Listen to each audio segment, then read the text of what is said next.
वह वहां पर हम लोगों ने इस दौरान ऑक्सीजन की सप्लाई, आपने पहली बार देखा होगा कि ऑक्सीजन की सप्लाई हमें बाहर से मंगानी पड़ी। भारत सरकार ने ऑक्सीजन एक्सप्रेस चलवाई, वायुसेना के विमानों का इस्तेमाल ऑक्सीजन के टैंकर को लाने ले जाने में इस्तेमाल किया गया और ये लगातार चला है। फर्स्ट वेव में हमारी प्रदेश की कुल आवश्यकता ऑक्सीजन की जो होती थी वो 300 मीट्रिक टन की हो जाती थी, लेकिन सेकेंड वेव में यह बढ़कर के 1000 मीट्रिक टन तक पहुंच गई। हम लोगों ने लगातार इस कार्रवाई को आगे बढ़ाया है, लेकिन साथ साथ हर जनपद ऑक्सीजन में आत्मनिर्भर हो सके, इसके लिए भी आदरणीय प्रधानमंत्री जी के मार्गदर्शन में एक कार्रवाई प्रारंभ हुई और अब प्रदेश के अंदर हम लोग इस समय 300 से अधिक ऑक्सीजन प्लांट लगाने की कार्रवाई को आगे बढ़ा चुके हैं। मुझे ये कहते हुए प्रसन्नता है कि आपकी मुजफ्फरनगर में भी 6 ऐसे प्लांट लगने जा रहे हैं जो यहां पर 4 पहले से थे, उनकी क्षमता कम थी, 6 नए प्रस्तावित किए गए हैं जिनको हम यहां पर लगाने जा रहे हैं। हम लोगों ने वर्तमान में जो एक आशंका व्यक्त की जा रही है कि गांवों में इन्फेक्शन बहुत ज्यादा फैल चुका है, राज्य सरकार उसके प्रति पूरी सतर्क है। 5 मई से ही हमारी गांव-गांव में घर-घर सर्वे का काम चल रहा है। हमारी निगरानी समिति स्क्रीनिंग का काम करती है। स्क्रीनिंग के बाद लक्षण युक्त और हर संदिग्ध व्यक्ति को मेडिकल किट उपलब्ध करा रही है।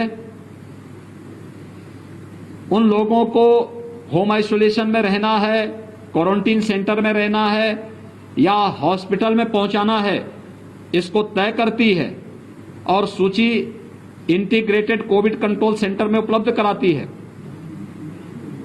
ICCC से 24 घंटे के अंदर रैपिड रिस्पांस टीम उस गांव में पहुंच करके एंटीजन टेस्ट कराती है।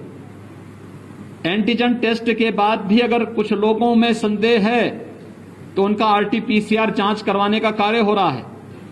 एक बृहद पैमाने पर एक कार्यक्रम जहां चल रहा है, वहीं साथ ही साथ यह भी तय किया गया है कि स्वच्छता, सैनिटाइजेशन और फॉगिंग की कार्रवाई भी हर एक गांव में हो, कंटेनमेंट जोन में हो। राज्य सरकार ने यह भी तय किया है कि हम लोग जरूरतमंदों को मुफ्त में भोजन उपलब्ध कराएंगे। कम्युनिटी किचन हर एक जनपद में प्रारंभ किया गया है। शासन स्तर पर 71 जनपदों में स्वयं चल रहा है, शेष 4 जनपदों में स्वयंसेवी संस्थाएं संचालित कर रही हैं, लेकिन राज्य सरकार उसको सपोर्ट कर रही है। हमने राज्य सरकारों से आज सुबह ही मैंने बैठक ली और मैंने इस बारे में कहा है कि नहीं, राज्य सरकार सही 75 जनपदों में स्वयं भी चलाए और स्वयंसेवी संस्थाओं के माध्यम से भी हम लोग इसको चलाने की कार्रवाई करें। तो ये कार्य हमारा युद्ध स्तर पर पूरे राज्य के अंदर चल रहा है। कंटेनमेंट जोन में डोर स्टेप डिलीवरी को भी आगे बढ़ाने की कार्रवाई हमारी चल रही है और हम लोग उसको आगे बढ़ाने का कार्य कर रहे हैं। अभी जो आशंकाएं व्यक्त की जा रही है थर्ड वेव के प्रति हम लोग पूरी तरह सतर्क हैं और हर जनपद को कहा गया है, अभी से थर्ड वेव के बारे में आशंका है कि बच्चों पे ज्यादा बच्चे इससे संक्रमित हो सकते हैं। यद्यपि पहले ही उसमें कहा, पहली फर्स्ट वेव में ही ये बात कही गई थी कि हाई रिस्क कैटेगरी के लोग बाहर न निकलें, खासतौर पर जिसमें 60 साल से ऊपर के लोग, 10 साल से छोटी उम्र के बच्चे, गर्भवती महिलाएं, कम इम्यूनिटी के लोग, कमजोर इम्यूनिटी के लोग और एक या एक से अधिक बीमारी से ग्रसित कोई भी व्यक्ति ये घर के बाहर न निकले, घर में भी मास्क धारण करें। किसी भी व्यक्ति को बाहर निकलना है,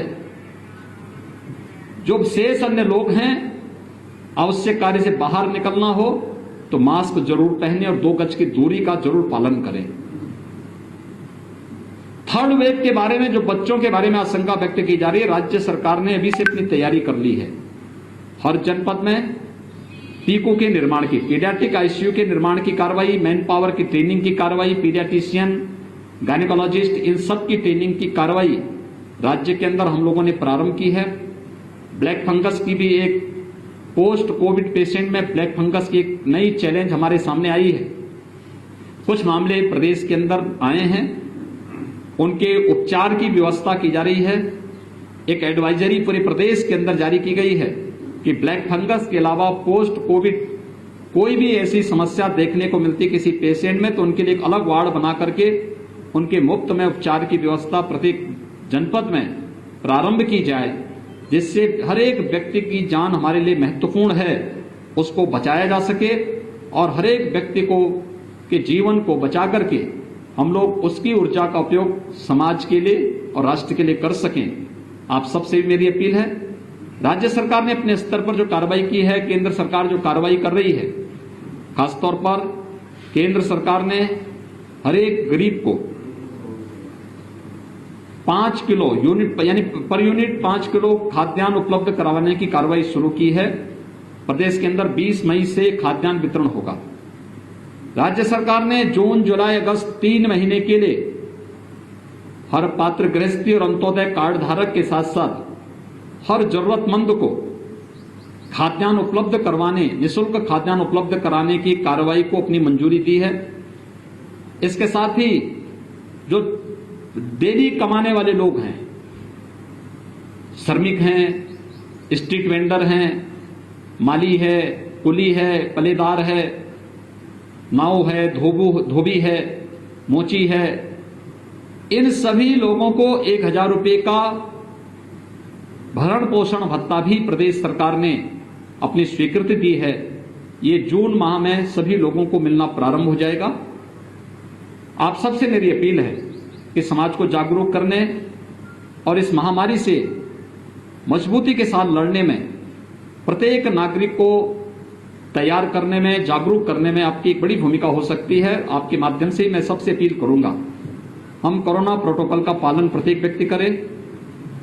हर व्यक्ति अनावश्यक कोई भी घर से बाहर ना निकलें, लेकिन अगर किसी को घर के बाहर निकलना ही हो तो मास्क जरूर पहने, 2 गज की दूरी का पालन जरूर करें।